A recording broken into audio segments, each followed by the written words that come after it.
I think that a lot of big tech companies want to do the socially responsible thing and they want to help out. I think everyone, all of us want to do the best that we can with the tools that we've got. And they happen to be in the unique position of controlling the two operating systems that are, on most of the world's phones. The Apple, as we know, iOS, and the Google Android system, which is the most popular in the world. What needs to be understood first is that Apple and Google are coming into this after developers, public health agencies, and governments all around the world have been starting to develop and working on applications that will do this so-called contact tracing. So people who do carry the virus and have tested positive can be able to know whom they might have infected. So what they're essentially doing is they're saying, look, we've got this platform.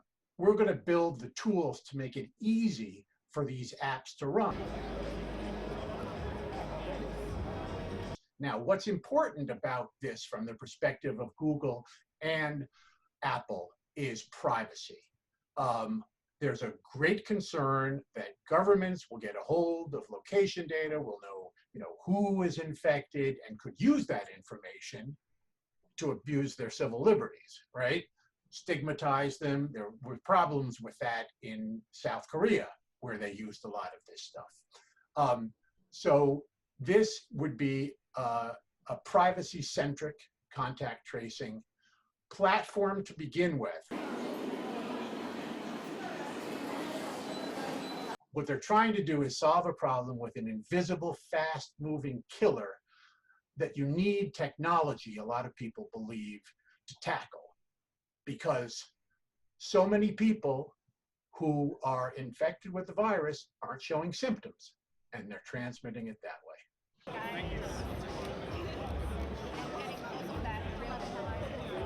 We understand from the companies is that their aim is not to retain any personally identifiable information about the users, that the use of this will be voluntary. Now, these things all have to be worked out, and there's going to be a lot of people watching closely to see whether Apple and Google are actually able to, for example, prevent governments that are running apps on top of their operating systems from retaining that.